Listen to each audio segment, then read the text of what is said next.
All right, so domain number 4, program design. So this section here, 20% of your exam, um, which is our biggest section yet. We got one more larger section that we're going to do on Monday. But this is a pretty big section here, right? Program design is it's a lot. It's the most important part so far in like what we've been reviewing because it's worth the highest percentage. So if you can get all of these right, that's instantly 1/5 all by itself of your exam. And luckily for you guys, like this is something that we probably spend the most time here at Sochi talking about because it is like again, bang for your buck. It's one of the most important sections and it's one of the easier ones to memorize because it's a series of rules that you have to follow. And those rules all kind of have like their patterns and stuff. So the idea, your task to accomplish by understanding this whole domain here is how to design a client-specific program. It should be based on your assessment results, which is all that posture stuff we talked about yesterday.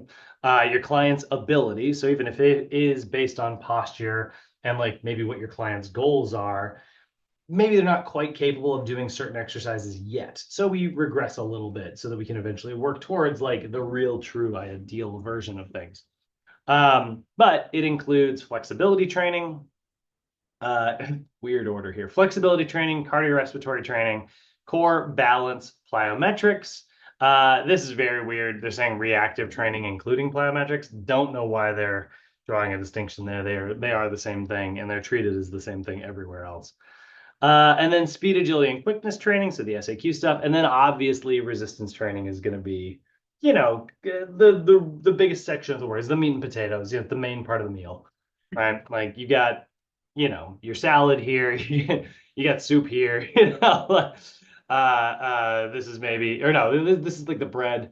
You got salad here, and then this is like all the soup.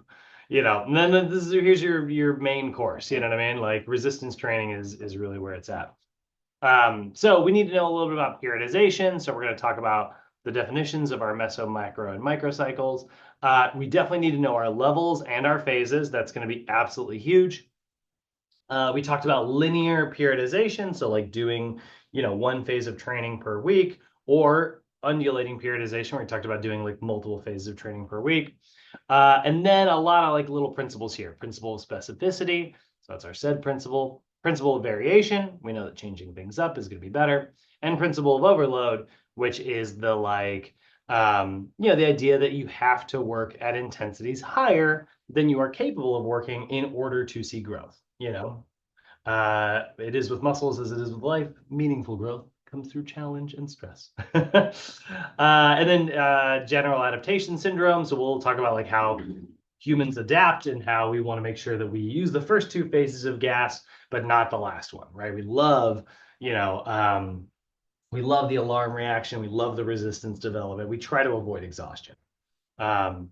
Then we go through just a very brief version of all of the parts of the OPT model. So this is basically big chart day. Like that's what this is here, right? Although they do a good job of like putting some examples in there, which is really nice. In the exam blueprint, you guys can follow along with that. They've got like their very good examples there. I'll lay that out for us again today, though. So we got all of our big chart there. And then really the only thing left is talking about fit principles because cardio doesn't use the big chart. And then like overtraining and rest. Yeah, and then like talking. We'll talk a little bit about heart rate monitors and performance trackers and stuff. So we'll mention that. That's a little bit of stuff that we haven't quite reviewed quickly. So yeah, that's what we're getting through today. It's a lot. There's a lot. This is something that we did over many chapters over many. We did a whole course on this. But we're gonna kind of try to review everything in kind of one big day. So think of this more as like a summary day. If you hear anything new, guys, that means that like probably something either was missed the first time I taught it, or you might have forgotten something if I taught it maybe a while back. So stop me if you need clarification. Like that's going to be really big today. You know what I mean? I really don't want y'all to feel like you need a ton of clarifying. This hopefully feels like review. But Aaron, like I said, you're relatively new to this. So no surprise if this is only, since it's only the second time coming around and it comes around a lot of times. Trisha Shantice, relatively new for you guys. And then Lisa, because you're so close to the end of your stay, it's really important to make sure that like, this does feel like review. If there's moments where you're like, this doesn't feel like review, this feels like new, and you get a little spooked, let me know, like just tell me so that I can stop and explain it in depth. All right, so working our way through K45 here. Let's first break down periodization. It's a little bit of a weird spot to start, but that's okay. So when we're talking about periodization, right, by definition, let's pull it up here.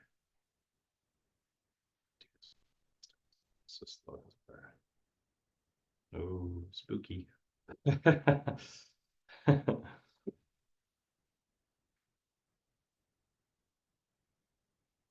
Oh, yesterday we were talking about Agatha all along in class. Lindsay and I got finished up on that. Did you guys see the most recent episode? It is stellar. It is really, really good. Shantice, I think you were a fan, right? Um, watch the most recent one. It's really good. And if you guys, we started a new show yesterday. If you guys get a chance to watch School Spirits, it's on Netflix. It is super fun. Periodization.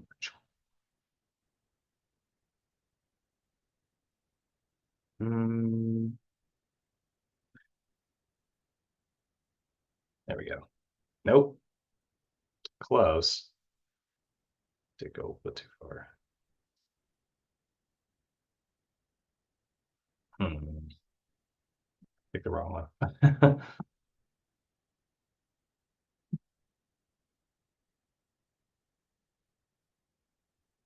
Where is my definition here? Haha. All right, so periodization, we are going to give this a quick little definition in general here.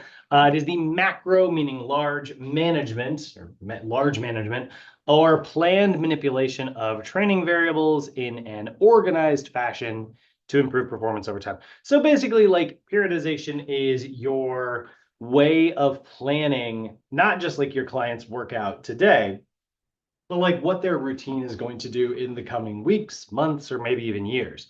So we're talking about like periodization, right? We're managing all of those training variables over time, right? So we're going to break this down into three major versions, which are based on that time, right? We have three sort of ways to manage our time here. So we're going to have what we call macro cycles. Again, macro means large, so we're looking at a large scale of time here, which means we are looking at, oh my gosh, you know what? There we go. I'm just going to go back to this. I'm just going to put them up there. So a macro cycle is going to be like your annual plan, right? So a macro cycle is the annual plan. So that's looking at like what you're doing over the course of a year. So you take a look here, or 6 months, even three. I would say like, just anytime like you're zoomed out, right? That's your macro cycle. So you look here, you can see this is like where they're talking about like the athletes season. So the athletes season, there we go. The great, sweet. See,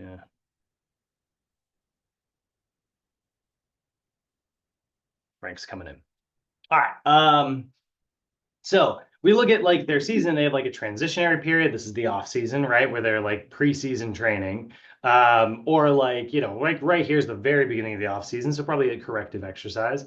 They have 2 months of like real true like preseason, which is the like heavy duty training, and then competitive during season. They're not really trying to get stronger during the mid-season because if they are, that means they're not giving it their all during games. So we don't want that. But we do want them to be able to maintain any of the athleticism that they might have built during the preseason, right? So we're trying to peak right here at the line and we try to maintain as much as we can throughout the season. So that's pretty good, but this isn't really breaking down like our levels, right? So if we're breaking it down like level wise, looking at macrocycles, mesocycles, and things like that, or if you're just looking at a standard client, like let's not even talking about um, not even talking about training an athlete. Let's just talk about like training an average everyday Joe. If that's the case, you just want to plan like what phases are you going to work through? Let's say it's a weight loss client. Well, phases 1 and 2 work really well, but maybe they get to a place where they actually have lost a substantial amount of weight. Maybe now they want to put on some muscle. So maybe it looks more like this, and then you can cycle back through like that. A little bit of an interesting year, right? So we have a very high rep, endurance-based training here. Maybe I start my client with like a lot of, very unstable exercises, move them into a little bit of heavier lifting with like those drop set, superset style, back into stabilization where we introduce some new variables, back into the whole like endurance thing. And then, yeah, like, well, okay, let's take the endurance out of it. We're going to burn a little bit less calories during this part, but let's build some muscle, go back into the endurance, build some muscle, endurance, muscle, and then back into like big calorie burn again. That could be a way for me to end this year really, really strong. My client's going to have a lot more muscle mass than they'd started with and help them maintain that body composition, but also like they burned a lot of calories throughout. If that's not the case, maybe my client is more of a power lifter. Well, maybe I want to start them in stabilization. Endurance not really a big part of powerlifting. So I move into some heavier intense training, which is like hypertrophy, but like, maybe I focus on the lower end. So it's like they get some muscle, but it's mostly about like building strength. And then back into here. So it might look something like this, right? And then we cycle back down. So stabilization, 1, 3, 4, 3, 4, and it's like that's pretty intense. Let's go back to stabilization. 1, 3, 4, 3, 4, back into stabilization, and then here, and then we repeat the next year. Or maybe they're an athlete mid-season, right? So we talk about this idea of undulating periodization, right? So we look at this client here. In the transitionary period, November, right? We definitely want that to be stabilization. They just came off this whole like months of really fighting for their life, like trying to beat their opponents, right? Competing. And then in December, yeah, maybe we get into a little bit more like strength endurance, and then like come January, which is still like a relatively gentle phase. We still maybe work in that strength endurance style, but then here in like the February and March, it's like yeah, we're maybe or maybe even actually in January we go into like phase 4. We do a little bit of max strength stuff, right? And then in February, it's like we're training 2 months of power, like really just trying to develop that as much as possible again so that they can peak, right? In power, they're going to get a lot of strength, they're going to get a lot of explosiveness, right? But then mid-season, we're going to do like an undulating approach. We don't want them to get any more athletic. We don't need them to train to get more athletic, but we do want them to kind of maintain that strength. So all the way April through October, we might do a little bit of stabilization, endurance, and then we still want to maintain some of that power. So we're still going to kind of train for it. So now they got this kind of interesting schedule here where they're doing multiple phases of training within 1 week, and that's kind of what was reflected down here, where it's like we have cardio on Mondays, resistance on Tuesdays, cardio on Wednesdays, resistance on Fridays. They have like an SAQ day on Friday, right? And then Saturdays and Sundays they're taking off in this example. So maybe those SAQ days, they have like 1 or 2 very explosive power exercises, right? But it's all about like, power level SAQ training, which is like very, very explosive, very maximal effort, right? And then these 2 days are like strength, but also endurance or stabilization, but also endurance based, Um, so it looks something a little bit more complicated, So then it's like, let's say we take a look at April here. Let's say, we're doing cardio on Mondays, Wednesdays, right? So cardio on Mondays and Wednesdays. And then, like we said, we're doing resistance on Tuesdays and Thursdays. So we're doing, let's say, like phase 1 on Tuesdays, phase 2 on Thursdays, and then we have that SAQ power day on Fridays, right? So looks like they're kind of making these waves, right? Rather than, again, like if we were doing December here, they're in strength endurance, it would literally just be like boop, yeah, and then like cardio here, here, and here, kind of these big straight lines, right? So that's what we mean. So we say like a macro cycle is an annual plan. We're going to say a mesocycle is a monthly plan, and a microcycle is a weekly slash daily plan. So looking at our daily plan here, right? And just getting familiar with that, like that's the actual individual workouts that you're writing. Your workout A, well, that's one of your microcycles. Your workout B, also one of your microcycles. Your workout C, you know what I mean? Like you're literally laying out chest day, leg day, back day, that kind of thing, right? Like that's what we mean when we say microcycles. So there we go. That's when we're breaking down this periodization concept, right? Macro, meso, and microcycles. We understand like moving through our different levels, the stabilization level, all about building stability and good form, strength level, lifting heavy, it's all about force production. And then the power level is all about rate of force production.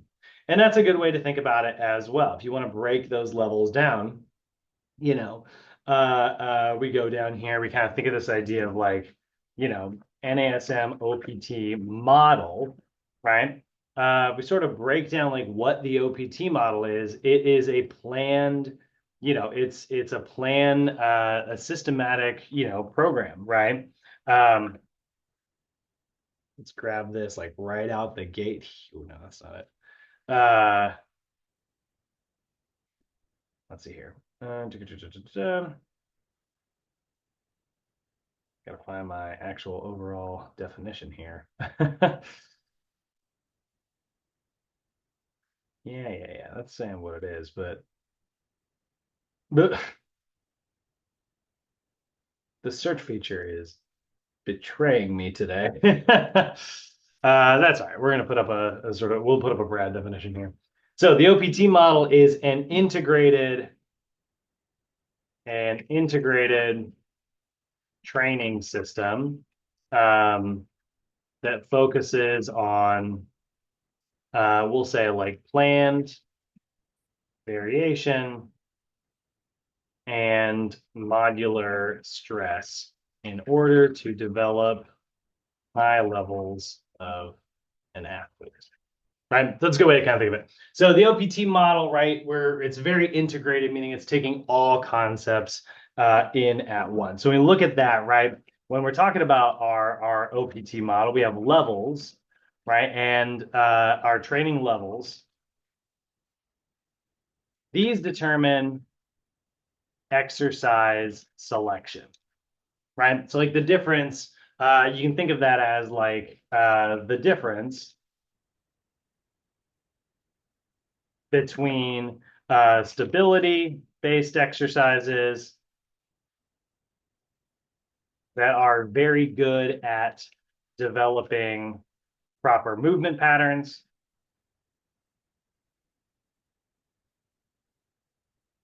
Actually, we'll go like this.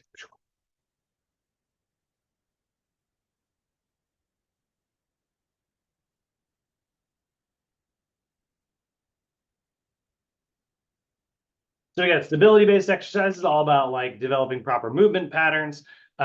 We have got strength-based exercises.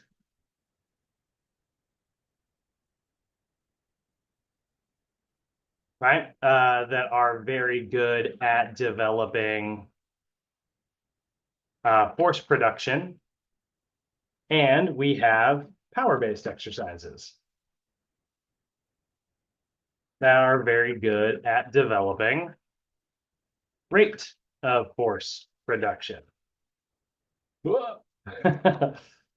Right? So there we go. There's kind of what we mean when we say like levels, right? Our training levels help us determine, that, right? They help us determine, what type of exercises we're picking, and certain exercises are really good at one thing or another, right? A bench press is really good for strength. A stability ball chest press is really good for stability. And a medicine ball chest pass is really good for power. And then we also have like our training phases, um, right? And they are going to determine metabolic stress, right? So this is going to be where we manipulate phases, different phases are going to manipulate different acute variables.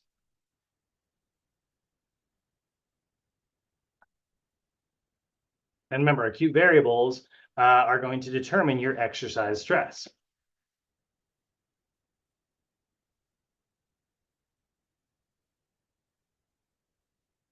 So for the most part, the levels and phases aren't too different. I mean, like in stabilization and power, there's only one level, you know, so they're kind of the same thing. But strength as a concept is big, you know, like it's a very big concept to say like I'm developing strength. Are you developing strength to get size? Are you developing strength to have enduring strength? Or are you developing raw maximal effort strength? And that's how we have like our different rep ranges, you know?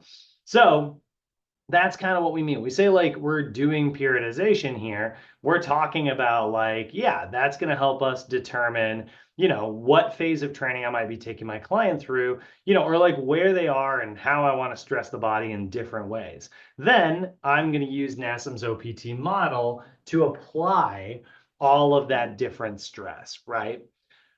So there we go, working our way through our different levels and our different phases, right? And then we also, like I said, want to talk about the difference between like linear periodization, which is moving in like a straight line, and undulating periodization, which is moving in different lines. So when we talk about periodization, we have two types. We have, ooh, one second. I'm sure, big crash. Is that you, love?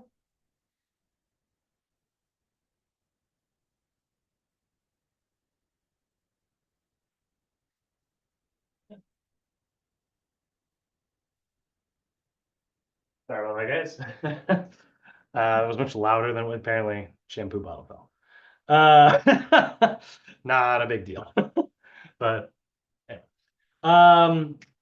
So looking at we have what was I? Undulating and linear periodization. We have linear periodization, which is moving in a straight line through different levels of training, right? Levels or phases, I should say. Um,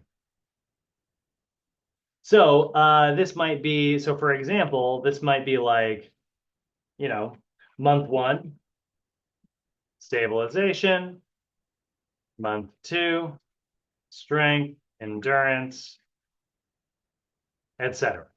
Right? But undulating periodization is moving through multiple levels or phases in 1 month or week long period. So, you know, our examples there would be something like, you know, week one is stabilization, week two is strength endurance, etc. Right? So you might change it per week. Or another good example would be day one, stabilization, day two, strength endurance, day three, power, right? So that would be a really good example of that. So that's undulating periodization, a little bit more complicated in its own way. Um, you know, it can seem a little more daunting because you're moving through like different styles of training. And I will say, like every now and then, that does get a little bit tough for your clients in an undulating routine, only because you know, they do have to be like prepped for those things, and they could just be like really sore by the time you get to, you know, you try to get into like your power routine, and maybe they're really sore from one of the other days, and it's just like I just don't feel like I can do it today. right? That's okay. Like you need to be able to be like flexible within your routines. Um, so maybe you take it a little bit easier that day, or maybe you cycle back into stabilization because that's something that, is relatively more gentle. Um, but yeah, undulating can be a little bit more complex, but it works really well for athletes that are like mid-season because again, it helps you maintain stabilization, strength, and power, even though it's not a particularly great way to develop increased stabilization, strength, and power. It's like the jack of all trades, master of none style of working out, which, isn't necessarily more superior than just mastering one concept and then moving forward. It's not quite as good as that. But it has its place. You know what I mean? I like undulating routines. They're really good for variation. Like clients like them because they're kind of fun. Um, but they're also like it's really important to make sure that like they understand that it's like if you're only doing power once a week, it's not the best way to develop maximal power. It's really just a much better way to kind of maintain good power. But like I said, I do want to do one thing one more time. I already did this once, but I think if you guys really want to master the OPT model, do this for your very first year of training. Now, this is a very there's Yasmin. This is a very jack of all trades way to train, you know. So again, it's not the best way to like master things. I wouldn't actually give my clients a year-long cycle like this, but I'm telling you, Sochi students, or just NASM students, this is a great way to do it. Like, starting in November, even if you want to, right? Start stabilization. December, go right into strength endurance. February, go into muscular development, max strength, power, then try an undulating routine, just like that. Or actually, probably more like that. And then just go through that cycle again. That is skipped January. I was like, something's wrong. Ah, my God. uh, so November, phase one, December, phase two, January, phase three, 4, 5, 1, 3, 5, 1, 2, 3, 4, 5, 1, 3, 5. I am telling you, if you do a year of this, you will be the master of NASM's entire OPT model. And then you're going to spend 3 months you're going to spend actually 6 months in the strength level, which is also going to lead to way better lifts in the gym, which is also really good. But plenty of stabilization in there as well, and a little bit of power, which is obviously like, can be the most sort of daunting. But this routine works, and then just keep it simple. You don't even have to go crazy here. Just do it 3 days a week.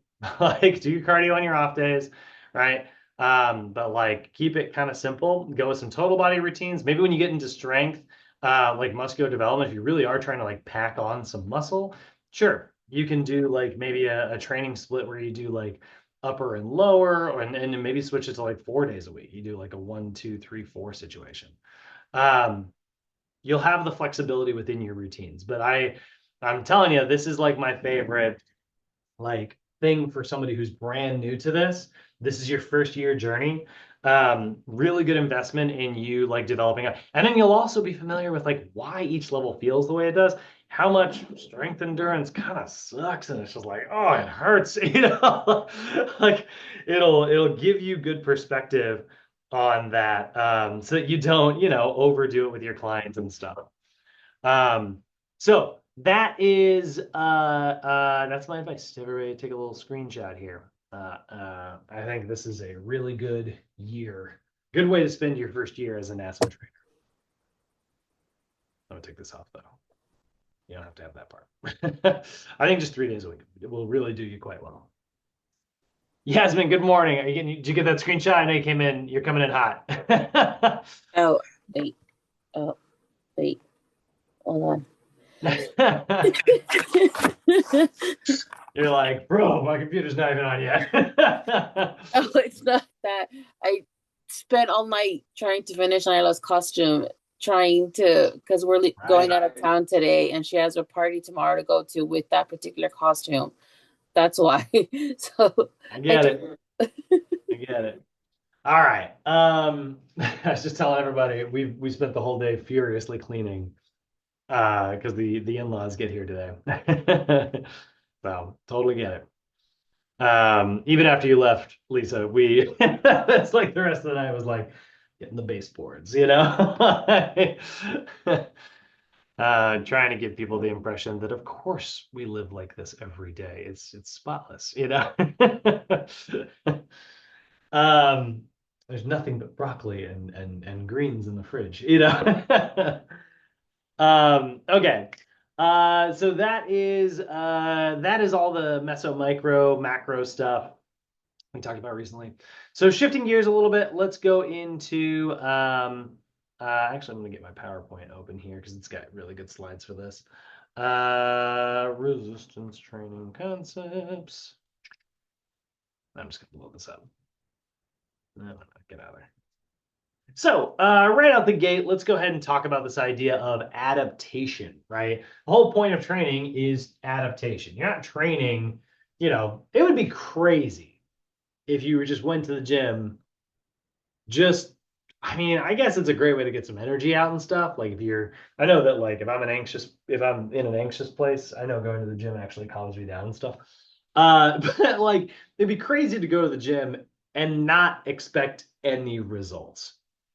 You know what I mean? Like just like, oh, like, hey, I saw you work out like 3 days a week. What are you working towards? What's your goal?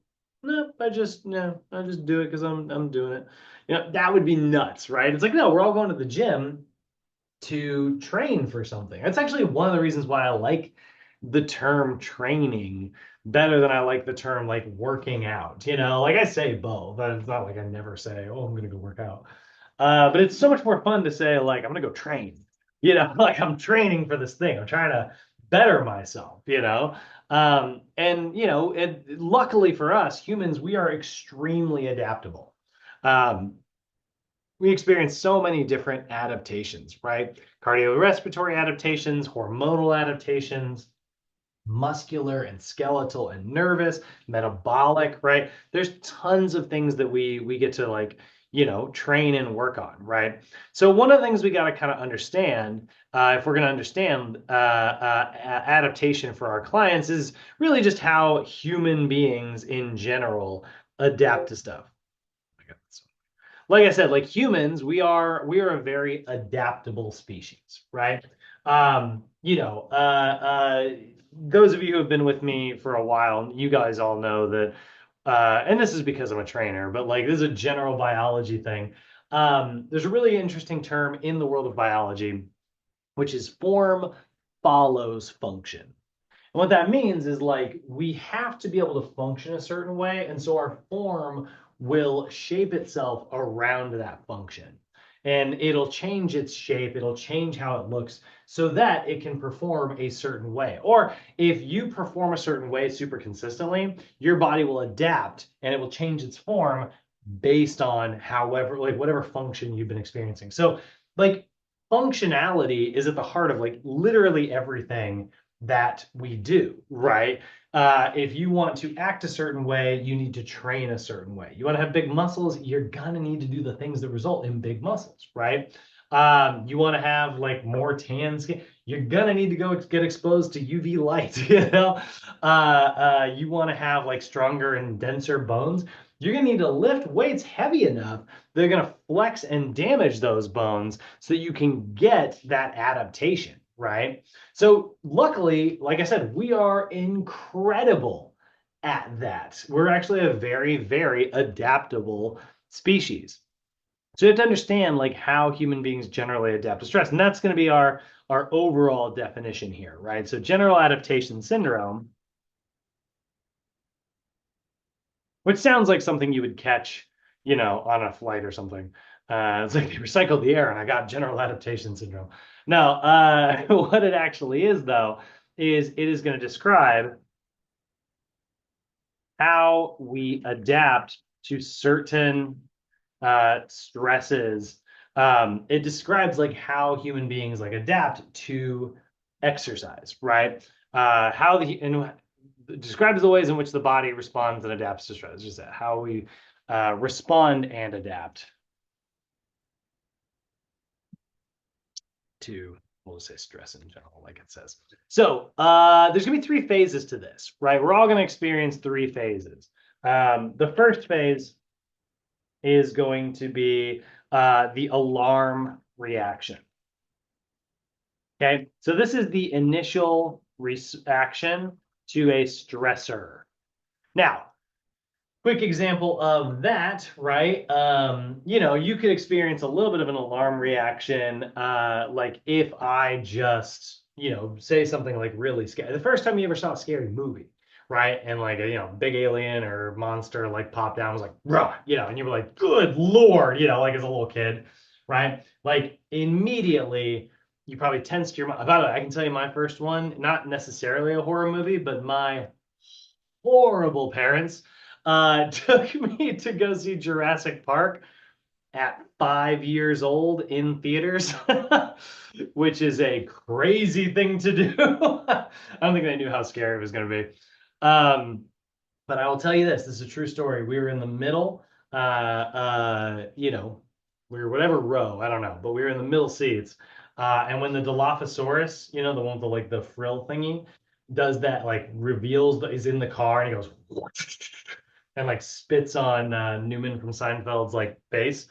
When his like frills came, I would, as a 5-year-old, went, nope. I turned around and I literally crawled, like I started going over seats like this. Did not run to the aisle and out. I just went over each chair. Which is one of my parents' like favorite stories to tell. But yeah, that was a big alarm reaction. So immediately your hair in your arm stands up on end on the back of your neck, your face gets flushed, you get that immediate like sweat under the armpits, right? You have that initial like, we're in fight or flight mode, right? That's your alarm reaction. Now, other examples of that could even be things like a sunburn. Weirdly enough, that is actually an alarm reaction. That is your skin cells going like, yeah, we just got our butts kicked by UV rays and our DNA might be damaged. Not good, So your skin cells decide to self-destruct. So they get an immediate sunburn. They turn red and then they trigger what's called apoptosis. They blow up basically. Um, they're like, I've been compromised. Or a better example for all of us here in the world of working out is DOMS. So DOMS, or delayed onset muscle soreness,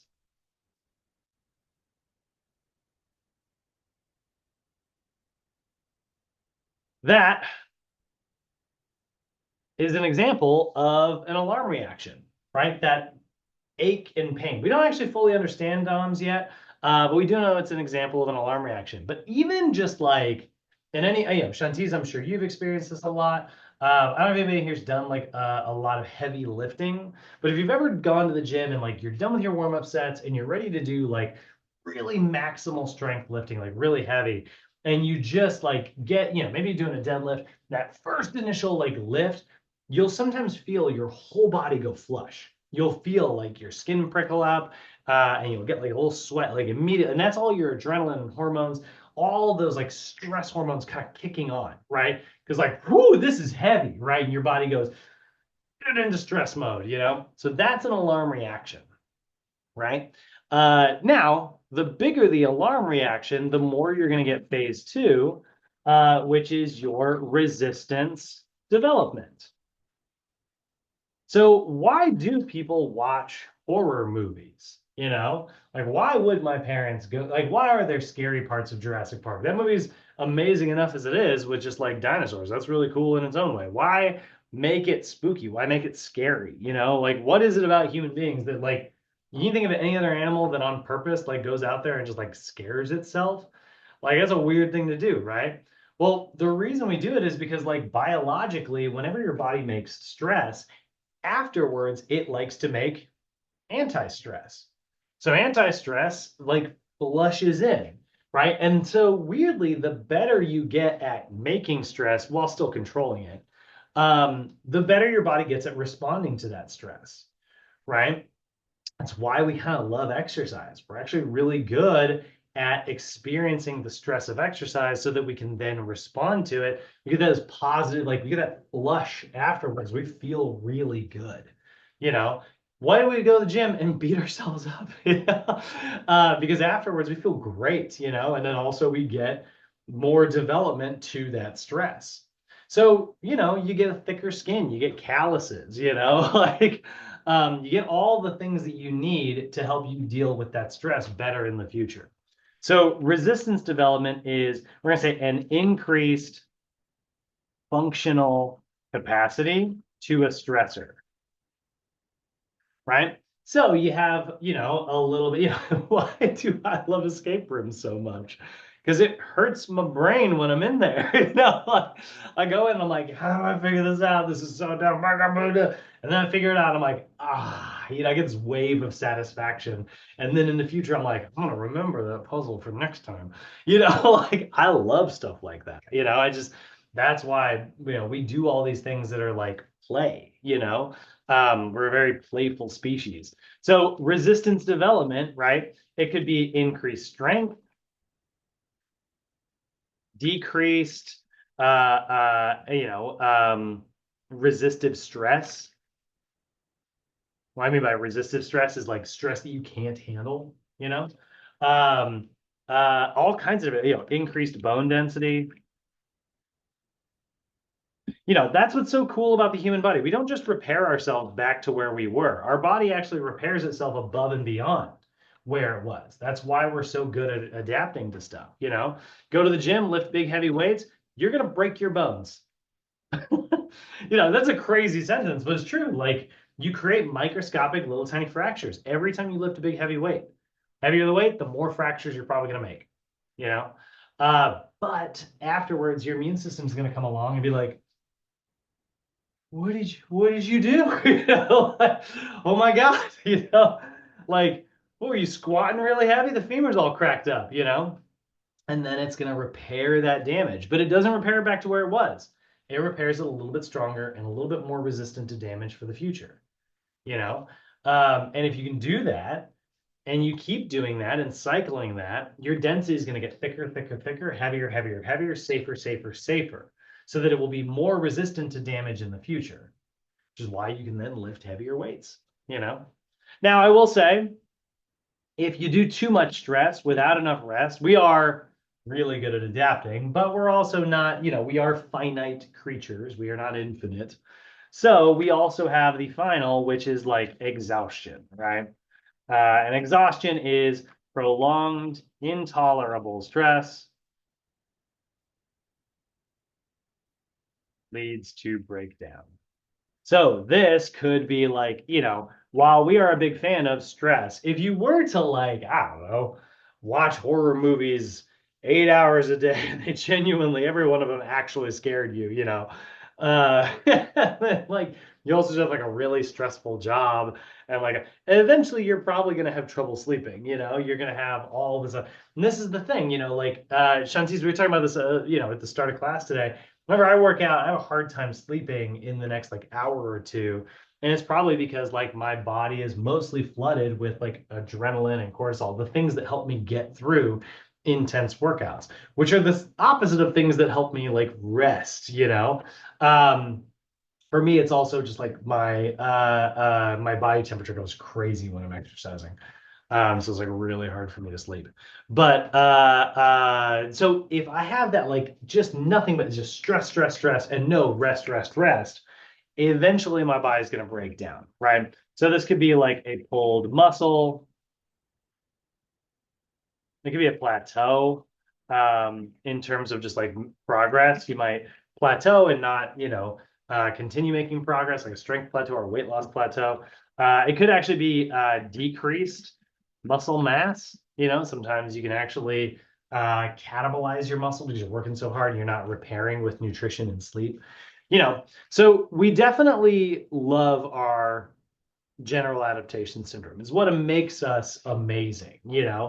But too much stress and not enough rest will result in exhaustion, which will result in breakdown, which will result in poorer results than you would get.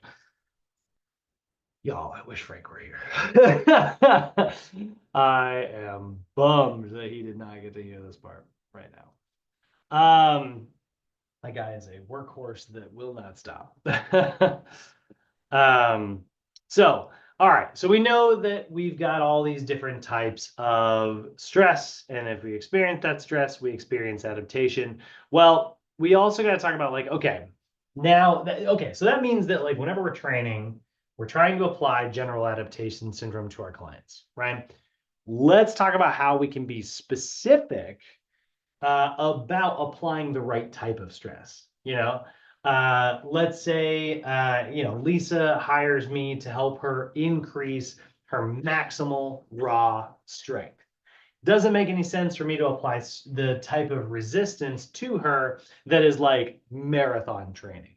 You know, big fan of marathon training. I think it's great. I think it's super healthy, but it is almost counter, but mostly just like doesn't overlap properly. But it is almost opposite of the goal of maximal effort strength.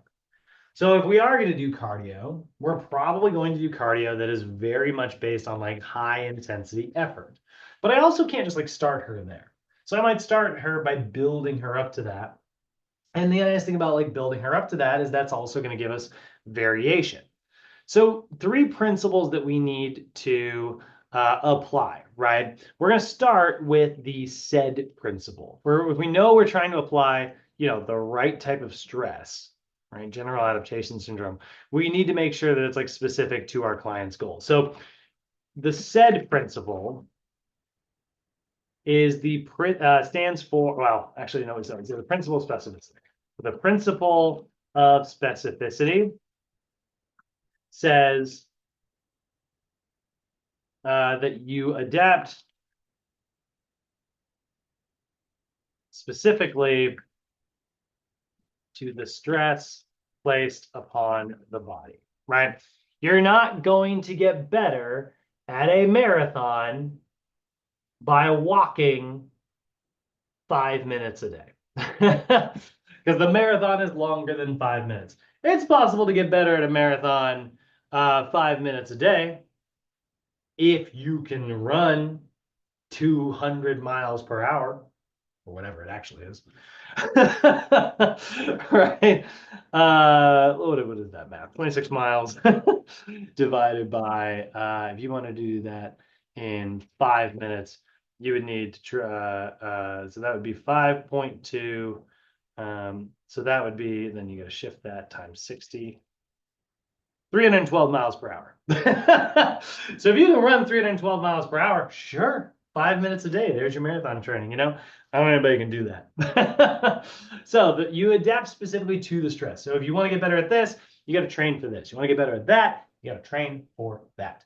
So you got to make sure that your training is related to what it is you are trying to adapt to. Good way to think of this is you can also sometimes call this the SAID principle, which basically stands for specific adaptation to imposed demands, right? Basically, you get what you train for. Okay. It's a really good way to think about it. So that's one of our guiding principles there, right? Really important to remember. Probably at the top. If you do really good principle of specificity adaptations, the rest of your training really falls into alignment. The reason we have so many rules is because we are trying to apply the right type of stress based on what our client is trying to achieve, right? So that's our principle of specificity. Now, we also know that the body, if things are not stressful once you are good at them. Like now, I watch Jurassic Park. It's one of my top 10 favorite films. Now I watch it and I'm like, this is so great. I love this movie. Like it's not stressful anymore. It's fun. So I'm not really adapting that way anymore. Same thing would be true like when I first started lifting weights. Maybe 5 pounds was really hard in the beginning, but now it's not so difficult, right? Depending on what I'm doing, right? So that's where, yeah, we talk about like the principle of variation, which is basically planned variation is essential for continued results, right? You gotta change it up in order, because it stops being as stressful as it used to be. Hold on, my internet's being a dork. I think Lindsay's using the microwave. um, it's breakfast time. Grits are being made. Uh, and so principal variation is basically like you have to have planned variation. So moving through like stabilization into strength, into power, it's a really good way to do it. But you could also just like stay in strength. You could just stay in a phase 3 muscular development routine, but just change up your exercises. Maybe month 1, you're doing the regular bench press and bench press. Month 2, maybe you're doing an incline bench press. Just a little bit of variation there can be enough to trick your body into continued adaptation. And finally, our other principle is the principle of overload. Right? And the principle of overload is basically saying that in order to experience adaptation, you must train at a level that is greater than the body can handle. So basically, you have to make sure that you are pushing yourself in order to experience adaptation. If your body has no reason to get stronger, it won't. And that's a good way to kind of think about it, right? So those are some of our general principles. Now, normally, like in order to cover everything that we're about to go through next, we'd basically redo our big chart. So let me take a quick pause. How you guys feeling? Questions, comments, concerns? Anything not clear here? Like we're feeling good. I think I'm good. Love that. All right. So instead of going through like our entire big chart, which is like literally a whole day's worth of lessons, we'll do a sort of modified, gentler version here. And we'll start off with just like a quick review of overall, like, acute variables.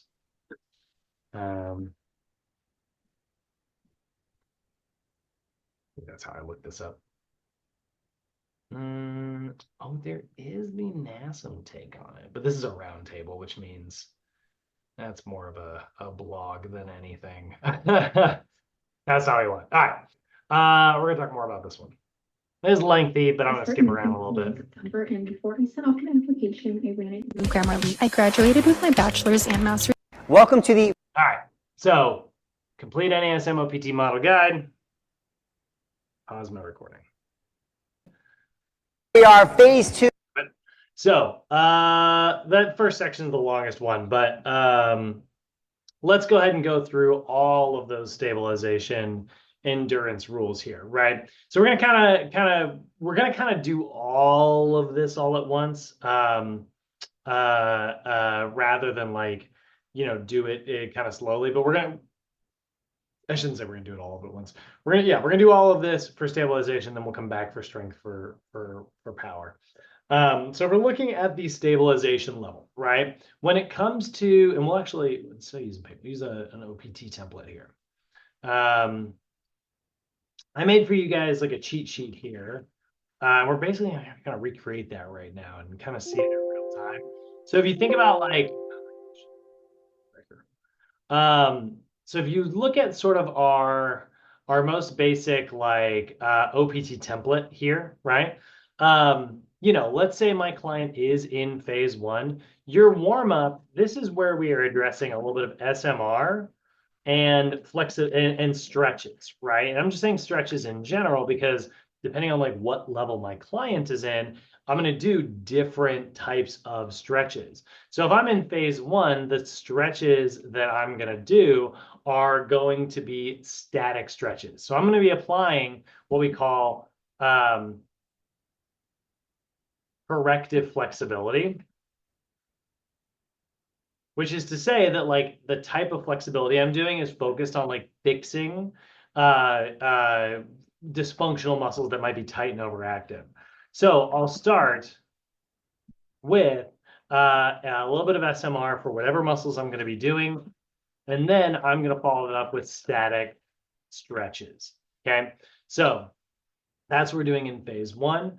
For the core, I'm going to choose, this is my activation section. This is where I'm doing core and balance exercises. So I'm going to choose core stabilization exercises, right? So I chose static stretches. I chose SMR. Here, I'm choosing core stabilization exercises. Now, what is that? Well, it's a core exercise that emphasizes core stability, AKA not moving the spine, right? Like that's the idea here. Basically, my exercise should focus on like resisting unwanted movement rather than my exercise focusing on spinal movement. So crunches doesn't make a lot of sense here, right?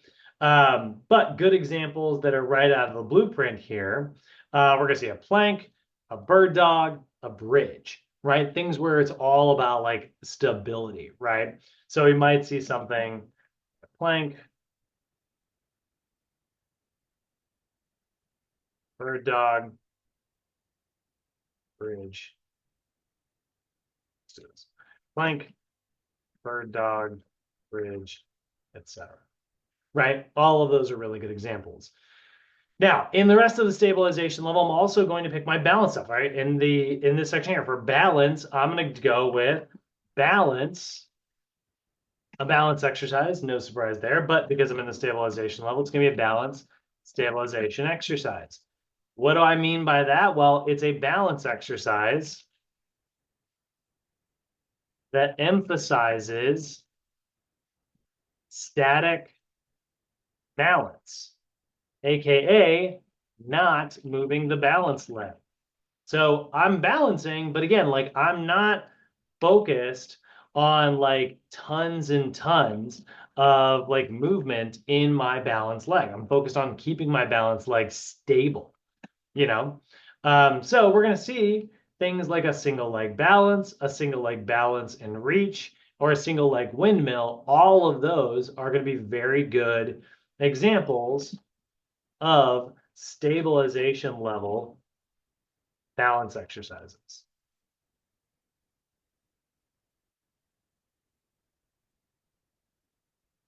Um,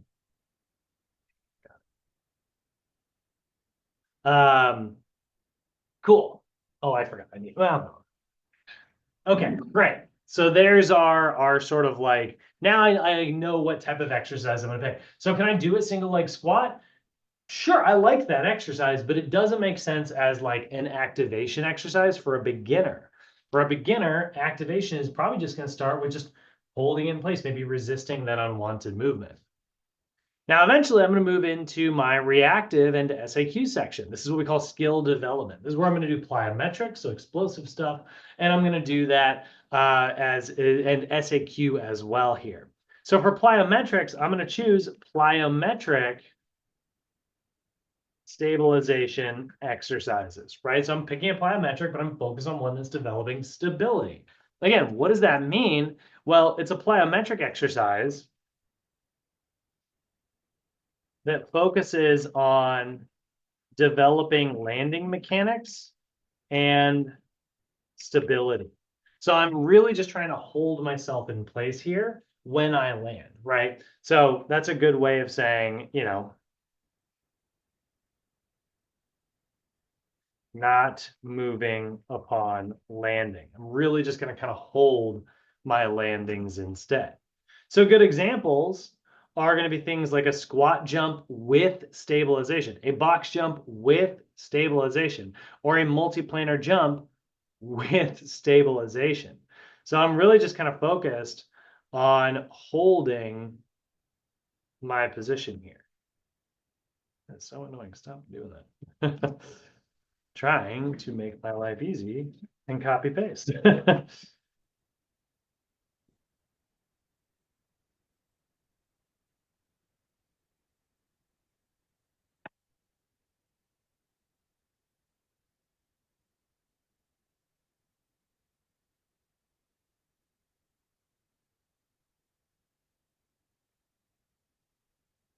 I should do that.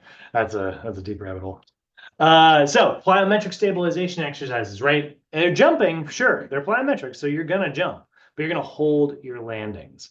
And now This is where it's always a little bit longer than it seems, but we're going to pick mostly speed-based SAQ drills, right? And what I mean by that is, we're going to primarily focus on SAQ drills that emphasize, SAQ drills with limited horizontal inertia, which means limited agility, because agility is directional change, and limited unpredictability, which is really just like when we say like quickness, right? So with speed-based drills, we are mainly emphasizing, just running in one straight direction. So we're talking about things like resisted sprints here. Speed ladders, or we're talking about, just like fast runs. Cool. So there's, again, all of our phase one stuff is focused on like stabilization or moving in one direction and holding that one direction. Again, I always tell people like exercise is totally about movement, but it is equally about resisting unwanted movement. Now, finally, we get into our resistance training here, right? And this is where we've got different modalities out there that are going to work in different levels really well. It could be body weight or free weight. It could be a machine. For a client in the stabilization level, we're probably going to focus primarily on stabilization exercises. So we're going to choose resistance stabilization exercises, right? And what I mean by that is it's either going to be a total body, chest, back, shoulders, biceps, triceps, or leg exercises that are focused on developing stability and neuromuscular control. Okay. So, if we're thinking about it that way, it's like, okay, well, that could be a stability ball chest press. It could be a single leg shoulder press, or it could be something like a Bosu ball squat, right? All of those things that are unstable variations, right, of our movements. So then, like those are our body parts. But if we consider it that way, that's pretty good. But why don't we go through? We had said yesterday we kind of practiced this, looking at like, we've got sort of our vanilla versions of a squat, hinge, push, pull, press, right? Okay, well, let's go with a push first, right? So we'll go to the stability, ball, chest press. Then maybe we do something like a Bosu ball squat, just like from yesterday, right? Then we'll get into maybe an upper back exercise. So like a kneeling cable row. Then from there, we'll get into a good hinge. So maybe like a single leg Romanian deadlift. And then our unstable shoulder press, that single leg shoulder press, right? So now what I've done is you look at this little chart that we're making here. We've looked at, all of our exercise selection is based on like unstable varieties. And if I focus on like these kind of big five here, I've got a ball that I'm training with. I've got a Bosu ball. I've got a cable machine. I've got standing on one leg. And that's for both upper and lower body. I'm really addressing different types of modalities here, Now, could I have used, we look at like modalities, right? Could I have used things like, where is it? Like a machine or, body weight or free weights, right? Yeah, absolutely. I could totally use some of those things, but machines typically aren't going to be unstable. So I don't think they fit very well in the stabilization level. Now, the other thing in order, like, know this chapter, I do got to do cool down here. Cool down, we're also going to do corrective flexibility. But the other thing that we've got to sort of address on this page are what are our numbers, you know? Well, we look in our textbook, or in my case, I look on my big chart, and we're going to see I'm supposed to pick anywhere between 1 and 3 sets. So we'll go up, or for my flexibility, I'm supposed to pick anywhere between 1 and 3 sets. So I go over here. My duration should be 30 seconds hold on each rep, right? So 30-second hold. Do that. 30-second hold each rep. So that's going to be the rules for both my SMR and my static stretches. And that's going to apply here in my cool down as well. For this, I'm going to pick somewhere between 1 and 3 sets. And then I'm going to go anywhere between 12 and 20 reps. I'm going to do a slow tempo, oftentimes isometric. So I might even just like be holding, so not even doing a tempo. And then for balance, I'm going to do anywhere between, or for rest, sorry, I was reading the word balance, anywhere between 0 and 90 seconds of rest. And that's going to look pretty similar over here as well. 1 to 3 sets. Now it'll say 12 to 20 reps, but that's really 6 to 10 each. That is also a slow tempo. And 0 to 90 seconds of rest. For our plyometrics, not too surprising. We're going to see 1 to 3 sets, 5 to 8 reps. Our tempo is going to be a little bit different. We're going to see a 3 to 5 second hold on landing. That just means we want you to hold that landing. Again, like we're not focused on moving. And 0 to 90 seconds of rest. For our speed stuff, we are going, for our SAQ stuff, which is, again, speed, 1 to 3 sets of 1 to 3 reps. Our tempo should be moderate, so it's still fast, like you're still running, but, you know, it's a little more slowed down. 0 to 90 seconds of rest. Now, I will say, like, so far we've looked at a lot of numbers. You might be worried that you're going to get tested on any of these numbers, and theoretically you could, but I'll tell you this from experience, NASM is really going to, if you feel like you don't have the capacity to just memorize all these numbers and all these different boxes, guys, start with this section and put most of your effort in this resistance section. That's where most of the questions are going to come from. So those numbers are going to be 1 to 3 sets of 12 to 20 reps at a slow tempo with 0 to 90 seconds of rest. And that is going to really address most of the numbers that you need. So I know you guys have a copy of this, but just in case it's got any discrepancies or just in case someone looks a little bit different, let's take a look at OPT stabilization rules. I'm going to save that. I'm actually going to leave it because I'm just going to modify it for our next several phases. And I'm going to put this in the chat bubble for you guys to download right now. Actually, I can't leave it open because it won't let me send it that way. There we go. So that's in the chat bubble for you. All right. We're moving quick. Again, these are all things we kind of just went over recently, but hopefully we're getting a second dose of it. Let's go ahead and zip back into the next video. I promise they're a lot shorter than the last one, and we will work our way through strength endurance. Let me pause the recording. So a little bit different, right? Obviously, we're moving up. Development, building large. Obviously, we're moving up in terms of intensity, right? Phase 2 is getting a little bit heavier here. But we're easing our way out of stabilization. We're not necessarily just going straight into heavy lifting, right? It's still, you know, it was stabilization endurance. Now it's strength endurance. So we're lifting heavier, but we're actually doubling the amount of work that we're doing.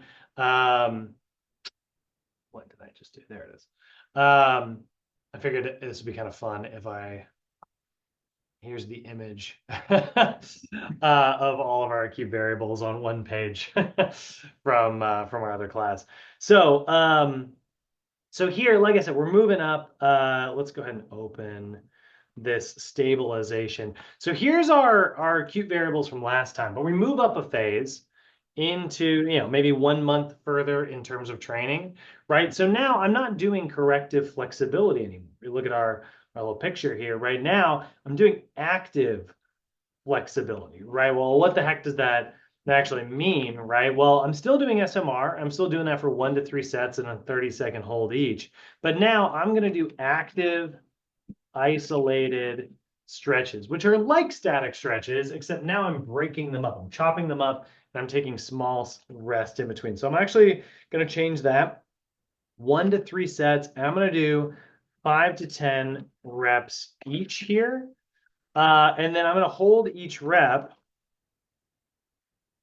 for 1 to 2 seconds, right? So now it's like, instead of just like a big long hold, I might go 1, 2, and then let it go, 1, 2. I'm a big fan of active isolated stretches. I think in a lot of ways they're, more valuable than static stretches. I like static stretches if I need to inhibit a really tight overactive muscle, but I like active stretches for basically everything else. I think they're a great way to get a muscle warmed up without neurologically decreasing activity in that muscle. So then we look at like where we're headed in our core and balance stuff. We're choosing core exercise. We're still choosing balance exercise, but now they're core strength and balance strength exercises. So what does that mean? Well, these are core exercises that emphasize a full range of movement of the spine, right? So now we're moving that core through a full range of movement. What about the balance? Well, same thing. It's a balance exercise that emphasizes full range of movement concentrically and eccentrically of the balance leg, right? So now we are moving that balance leg through a full range of movement. We are moving that core through a full range of movement. So we went from like planking, where we were holding our spine in one spot, into now movement of that balance leg. So go back over here and take a look at our examples, right? Core strength exercises such as reverse crunches, ball crunches, or maybe cable rotations. Those are all going to be good examples there, right? Or my balance exercises could be things like a single leg squat, a single leg deadlift, or a lunge to balance. So now they're starting to look like, these look like body weight strength training exercises, and they are, right? But they were stabilizations, body weight exercises in the last phase. Now they're warm-up exercises in this phase, right? Maybe not warm-up, but activation exercises, right? So, we look down here and it's like we had a single leg deadlift. That was a resistance level exercise in stabilization, but now our client has progressed. So it has progressed to where now that single leg deadlift belongs up here as our balance strength level exercise, because I'm on my balance leg, moving through a full concentric, eccentric range of movement. So numbers are shifting as well, right? We're going to see 2 to 4 sets here, right? We're going to drop our reps down to 8 to 12, and that's for each leg. We're going to do a moderate tempo instead of a slow tempo. So we're actually moving a little faster here because we're probably lifting a little heavier. And we're doing 0 to 60 seconds of rest. For our balance stuff, we're doing 2 to 4 sets. Oh, I said each. I got into balance stuff. Oh, I'm so sorry, guys. 8 to 12 total. This is the core stuff. That's not each.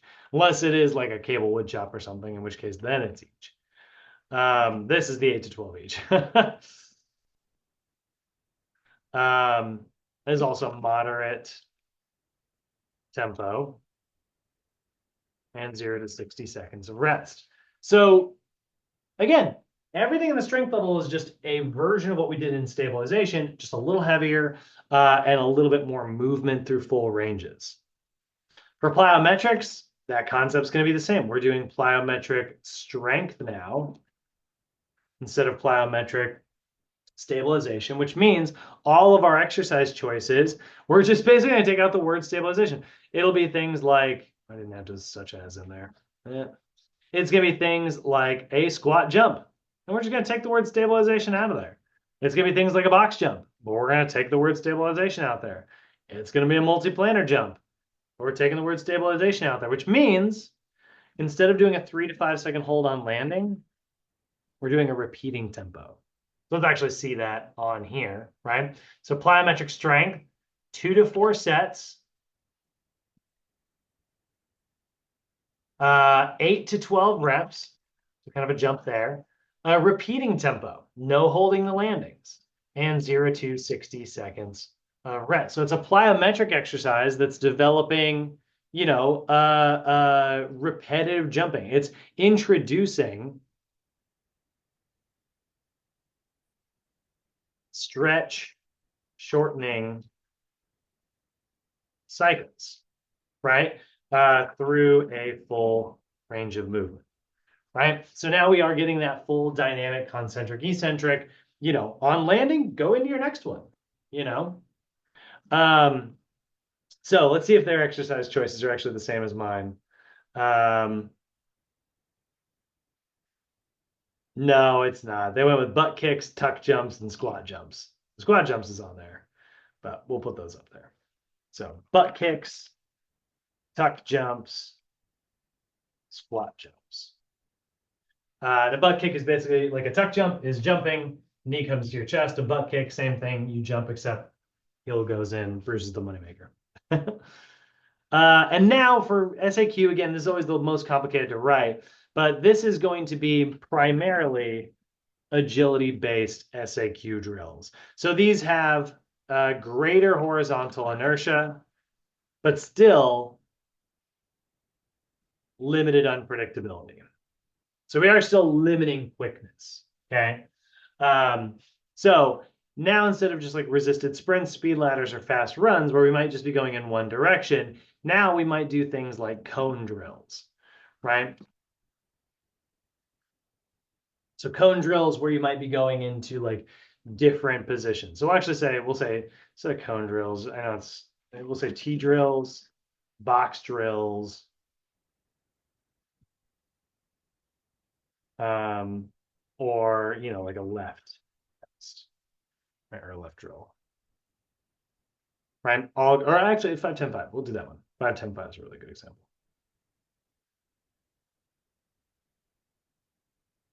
Right? And then our numbers shift. You can see here, 2 to 4 sets of 3 to 5 reps. Now this should be a fast tempo. You are trying to sprint a little bit quicker. And we're going to do 0 to 60 seconds of rest there. Now this is where it gets a little bit complicated because, again, in the resistance section, we are introducing the superset concept. So we're going to choose a resistance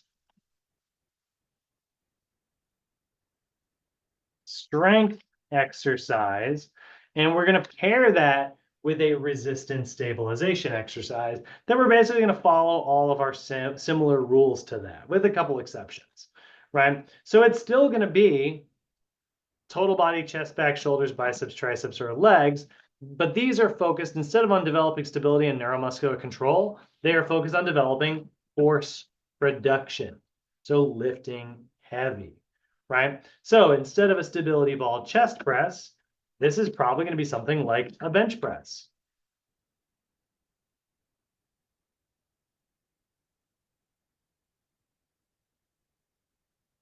Right? Instead of a Bosu ball squat, it's going to probably be a barbell squat.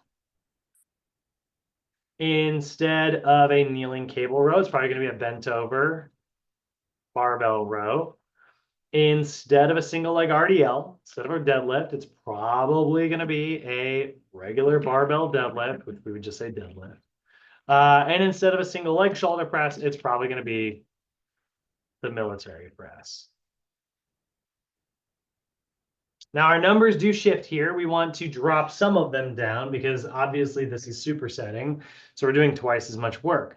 So we're going to go with 2 to 4 sets, and that's going to be for each of these movements. So we're not doing all of our stabilization exercises in a stabilization style. We're doing stabilization exercises in a strength style. So 2 to 4 sets each, which is obviously low for high for stabilization, but 8 to 12 reps each, which is low for stabilization. So 8 to 12 there. We're doing a moderate tempo for our heavy lift, and we're still doing a slow tempo for our stabilization lift.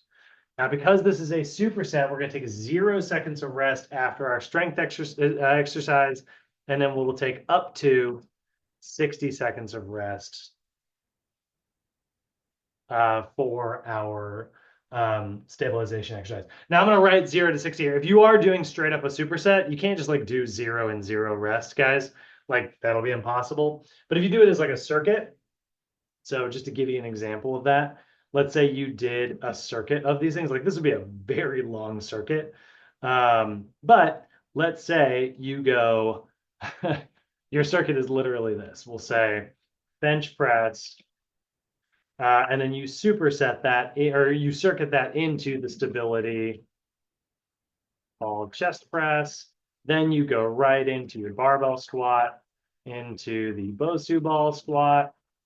And then you do, by the way, this is a great, like as is, actually, I've used this circuit before. This is actually pretty good. Then you go right into, what was next? Back. So barbell row. Right into kneeling cable row. This, by the way, this is using so much equipment over the gym. You'll probably never be able to do this circuit in real life. But just to give you an example of how this would work.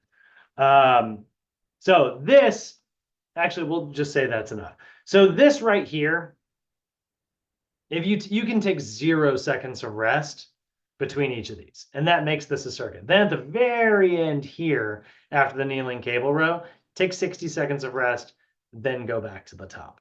So in that version, you can pick like a bunch of zeros, you know, but at the end, you still have to have some sort. You could, I guess, if you're really good at it, you can go straight back to the top and just take no rest if you're a maniac, you know.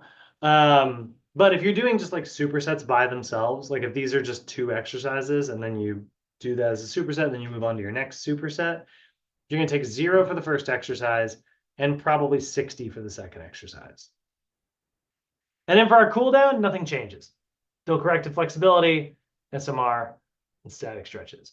Now, I know we did active stretches up here. It's level 2. We should be active stretches, right? Well, again, it may be level 2, but the workout's over. So I don't care about turning your muscles up. The only reason I was doing not static stretches because I didn't want to cause grogginess in the muscles. I don't have to worry about that if I'm in the cool down. All right, we're trekking, guys. Let me save this one and send it to you. So this is the OPT strength endurance rules.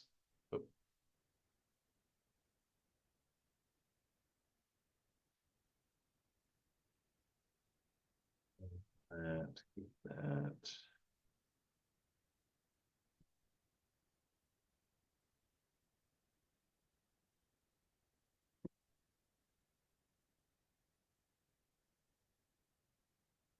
Ah, okay, that's weird.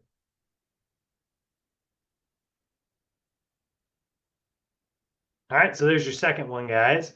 So I got 2 cheat sheets there. Let's go ahead and dive back into the video here real quick.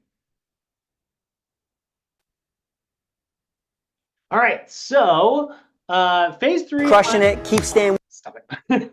Phase 3 and 4 are actually, in my opinion, the easiest to memorize. There really isn't a big amount of change happening here compared to our other phases. You know, like strength endurance, we had some pretty big number shifts there. This one's a little bit different. We're going to move phase 3, right? We are still in the same level of the OPT model. We haven't shifted into a new phase, right? And remember, we go back to some of our definitions we mentioned at the beginning of class. We said that like your training level determines your exercise selection. So because we haven't changed levels, we're still in the strength level in phase 3. We don't have to change any of this. We get to leave it as active flexibility. We get to leave it as core strength and balance strength. We get to leave it as plyometrics and agility. None of the numbers shift. They're all the same. The only thing we get rid of is the superset thing. So we kill that. We just get rid of the stabilization superset thing. I can still do a bench press, a barbell squat, a bent over row, barbell deadlift, and military press. Now, we did say that we do use different metabolic stress in different phases. So the numbers that are going to shift are just these 4 boxes here, right? So we're going to get a little heavier here. We're going to go from 2 to 4 sets to 3 to 6 sets. We're going to go from 8 to 12 reps down to 6 to 12 reps. Our tempo is still going to be moderate for our strength movements, but our rest period's a little bit different. It's going to be 0 to 3 minutes here. Now, I will say this. I'm not giving you very much detail on that, but basically, you can take really short rest period if you are going for muscular development, but also still some endurance. Or you could, and then like you'd be probably closer to the 12 rep range here. Or you could take a pretty short, pretty long rest if you're closer to like the 6 rep range here. So this is a phase that has like a lot of range in it. Like this is a pretty big range right here. This is a pretty big range right here. It's a pretty big range right here. So there's a lot of ways to apply muscular development. This could be a really good example of having like one phase of training that you stay in for 3 months, but your workouts look very different. Maybe your first month, you're going to do all 5 of these exercises for 3 to 4 sets of 10 to 12 reps with 1 minute of rest. Then you do all those exercises again, but you make them a little heavier next month. And instead of doing 3 to 4 sets, you do 4 to 5 sets. Instead of doing 10 to 12 reps, you do 8 to 10 reps. And instead of taking 1 minute of rest, you take 2 minutes of rest. Then you stay in the same phase of training again, and you do all the same exercises. And instead of 4 to 5 sets, you do 5 to 6.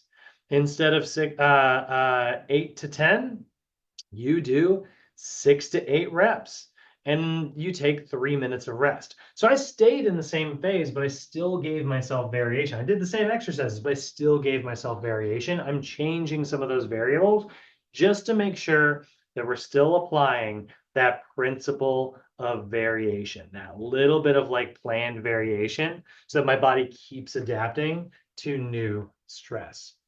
But these are all your rules. Pretty darn simple moving from phase 2 to phase 3. And what we're about to see in a second, pretty darn simple to move from phase 3 to phase 4 as well. So, muscular development rules. Save that, close it. And there's your next handout, guys. All right, back into it. Most of the way through this video here, let's do maximal strength.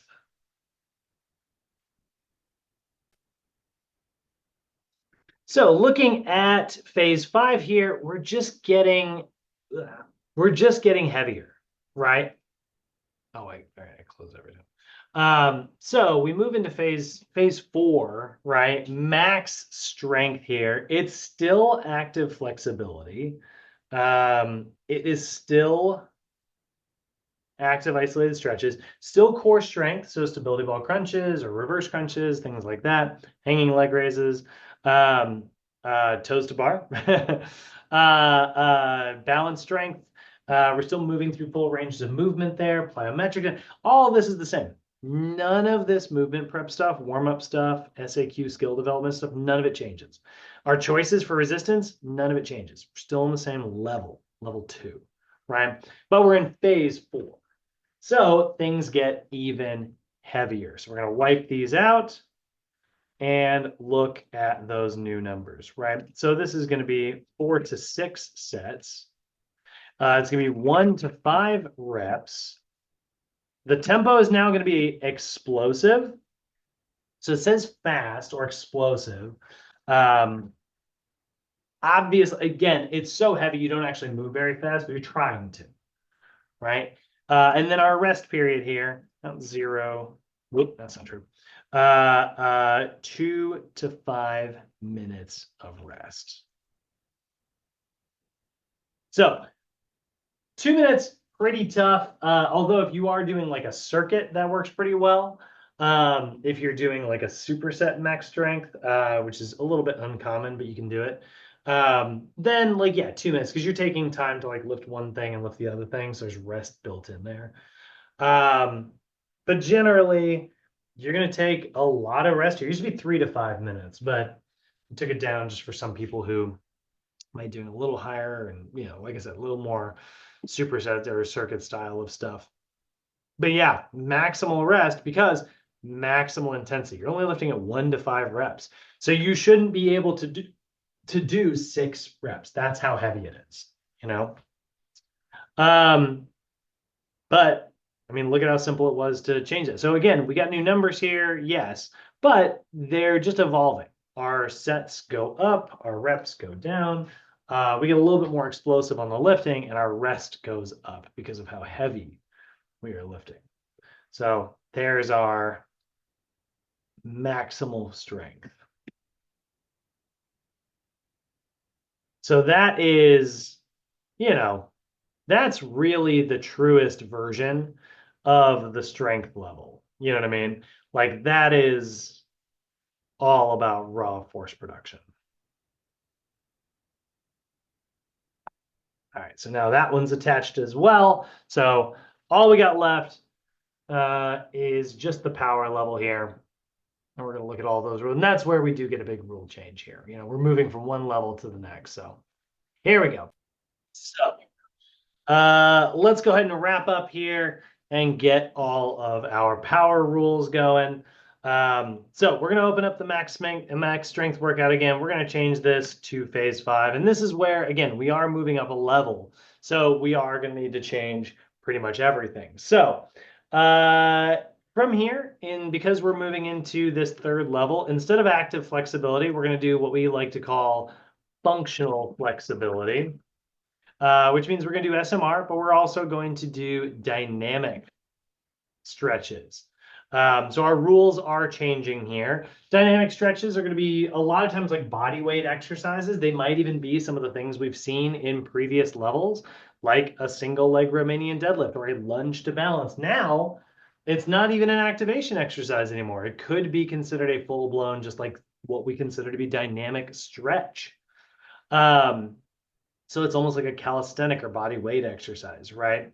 So we go down here, right? That's going to be one set, which I still disagree with, but one set of, and you're going to do anywhere between 10 to 15 repetitions. And now we're not holding those anymore. We're just going to kind of move at a moderate tempo rather than like a big long hold. So 10 to 15 reps each. From there, instead of core strength, we're not in the strength level anymore. We are in power. Instead of balance strength, we're not in strength anymore. We're going to do power, right? So these are going to be explosive variations of those core exercises. So good examples are going to be things like a soccer throw or a rotation chest pass or a medicine ball pullover throw. All of those are kind of prime examples of a soccer throw, you're using your core, you're using a lot of arm there, but you're crunching a little bit, right? As you kind of throw that ball. Rotation chest pass, right? You're doing an oblique twist, right? Anything where you're being pretty darn explosive through the core. Acute variables are going to shift here.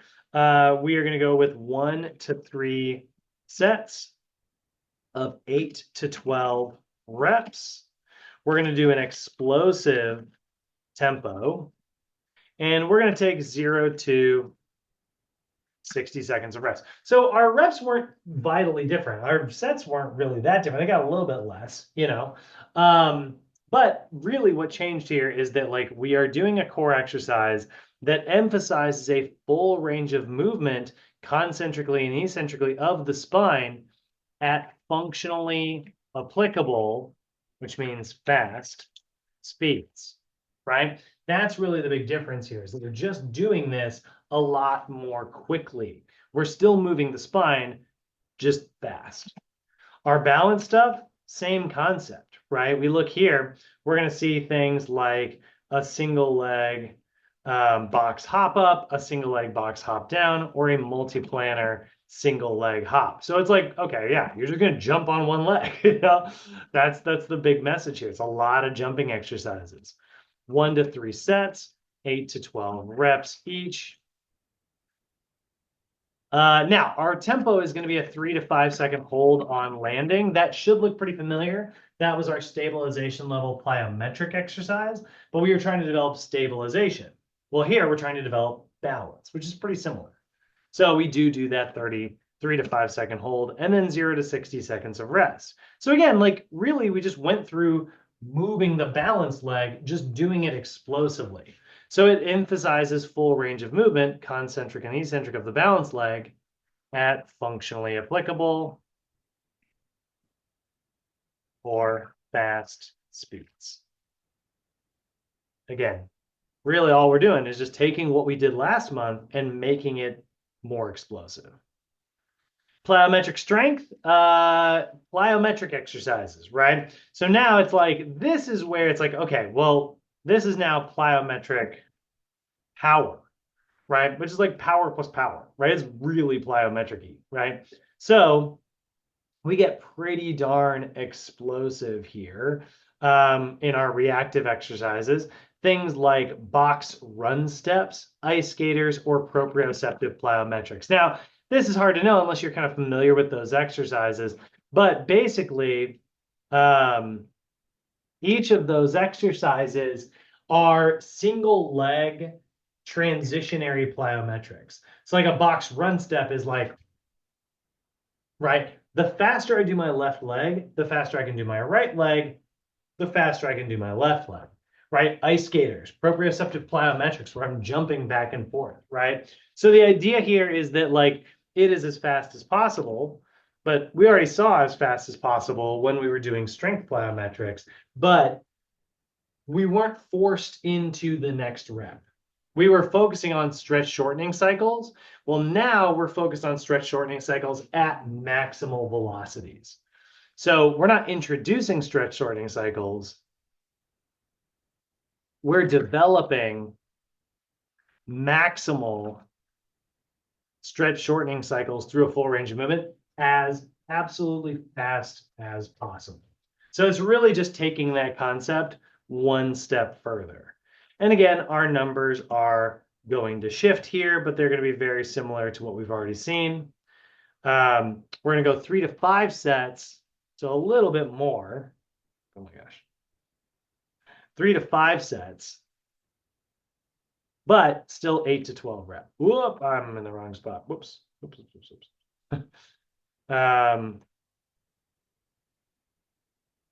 Right, so really getting pretty explosive there. And 0 to 60 seconds of rest. Finally, we're doing quickness-based SAQ drills. So now we have greater horizontal inertia. We can change that to maximal horizontal inertia. And then we were limiting our unpredictability, but now we're doing maximal unpredictability. So lots of speed, we've maintained that through all 3 levels. But now we've got maximal agility and maximal unpredictability, which is our quickness. So we're going to see things like a modified box drill. We might see like a T drill with a catch. So they have to like run through the whole drill and then find something unexpected. Or we might do something like a partner mirror drill. Something where, you know, 2 people are doing things at the same time. One of them is trying to do it. They're both trying to do it faster than the other person. So 3 to 5 sets, just like we saw before, but now 3 to 5 reps, an explosive tempo, and again, 0 to 60 seconds of rest. Now, finally, we move into the sort of meat and potato section here. And we're still working on, like, because power is still force production and velocity production, we got to kind of put those 2 concepts together. So we're going to do the superset thing just like we did in strength endurance. Only the difference is instead of doing strength plus stabilization, we're going to do strength plus power, which is what the phase is named after. And that's if you're trying to develop anaerobic power, like true explosive one-time power. you're trying to develop aerobic power, you can get rid of this strength stuff and just do the explosive stuff. And maybe do it as a circuit, right? That's aerobic power, like cardio power. But if we're going for like true anaerobic power, which a lot of athletes are going to need, we're going to choose a resistance strength exercise just like this. We're going to have slightly different numbers. But we're going to pair that with a resistance power exercise. And what I mean by that is, you know, maybe a medicine ball chest pass, a squat jump, a medicine ball slam, or a kettlebell swing, or maybe a push press. So very explosive variations of each of those. And again, the bench press is paired with the medicine ball chest press. So you get that we call post-activation potentiation. Heavy plus light and explosive. For our numbers, 3 to 5 sets for both. 1 to 5 reps for the heavy stuff. So really just the same as it was in max strength, but 8 to 10 reps in power. So you gotta get enough reps of explosive. Explosive tempo for both. No surprise there. And then our rest is going to be, oh, I didn't write rest down last time. Whoops. So our rest is going to be 1 to 2 minutes between supersets, or 3 to 5 minutes between circuits. Okay. Now, and then one other thing you want to do, I have total body, chest, back, shoulders. Biceps and triceps are eliminated. We don't do biceps or triceps in the power phase, only because it's just a single joint exercise and there are no single joint explosive exercise. So if you still want to work biceps and triceps, but you're in phase 5, just do them like you would in phase 2, 3, or 4.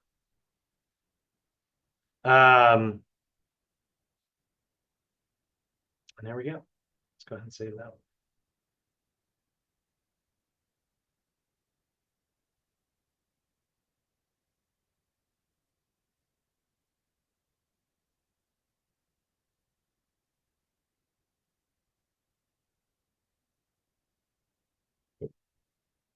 All right, that is all 5 phases. Error. That is all 5 phases in the chat bubble, guys. And that is basically every rule in the program design stuff with a couple exceptions. So let's look at a couple of those exceptions really quick. Scrolling down here to the bottom, we do need to understand the process of progression and regression. That's pretty self-explanatory. Progression is making an exercise harder. Now, I will say this. For progression and regression, you do want to consider what you are working on in the levels, right? So in the stabilization level, the goal is stabilization, right? In the strength level,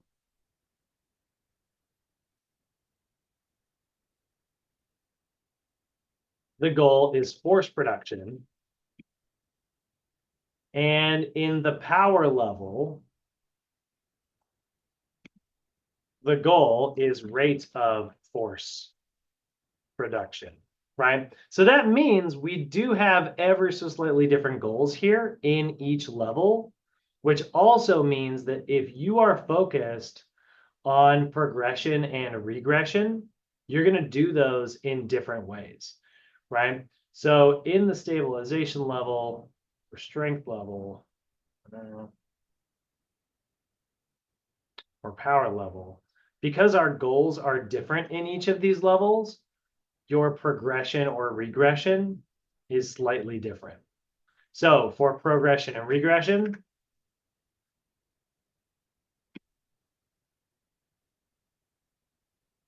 right, in stabilization, that should be increased or decreased stability, right? So you should make an exercise more unstable or less or more stable if you need to progress, make it harder or easier, right?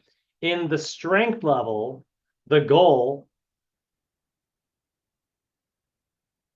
is force production. So you should make it heavier or lighter.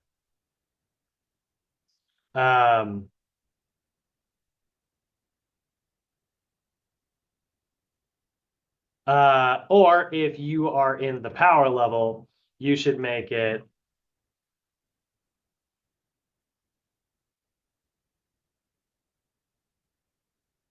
faster or slower. Okay. So to make things harder, you are going in the stabilization level, you're going to make the exercise more unstable. If you're going to make it harder in the strength level, you're going to make it heavier. If you're going to make it harder in the power level, you're going to make it more explosive. So that is our progression. There is also the idea of like risk and reward of different exercises. Like you can make something really unstable, guys, but at a certain level, there's a tipping point. You don't need to be on like 3 different stability balls all at once while like, dangling over a pit of venomous snakes. You know what I mean? Like at that point, make it heavier. I know we don't make things harder for stabilization by making it heavier, but you can. Like the risk of injury at some point gets like basically like versus the reward that you're getting is a pretty bad margin. So it doesn't make any sense. There is also understanding the idea of like overtraining, which is training too often and not recovering. We already talked about the value of rest and recovery at the beginning of our lesson today. But that is how you end up if you are overtraining. That is how you end up in, I don't know where to put that. The exhaustion part of general adaptation syndrome. We hate that. We don't want it. And then let's see here. Current trends, that is getting into a little bit of like, fitness technology and stuff. Obviously, there's a lot of like heart rate monitors and things like that out there. These are all good training tools that you can get into, nutrition trackers as well. That stuff's out there, but they're all just meant to be used as like modified tools. You're not really tested. I mean, it's here in the SEG because you want to be familiar with them in terms of like current trending stuff, but really like all like the message for this is not so much like get super familiar with all the current trends. That'd be crazy because the current trends are going to change before this edition of the textbook's even done, But what they do want you to know is that like, are those current trends good? They could be, right? They could be something you can implement into your training routines. But we're going to base most of our knowledge on the stuff that we have studied and the stuff that we know.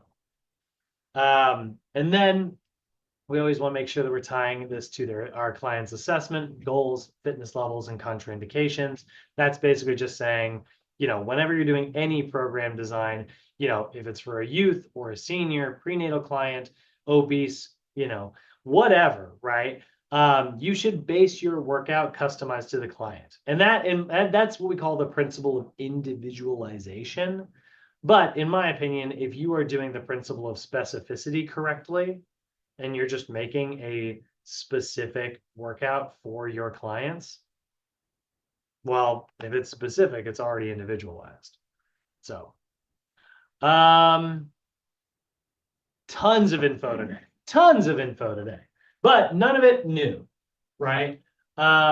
Questions, comments, concerns before I let you guys out of here.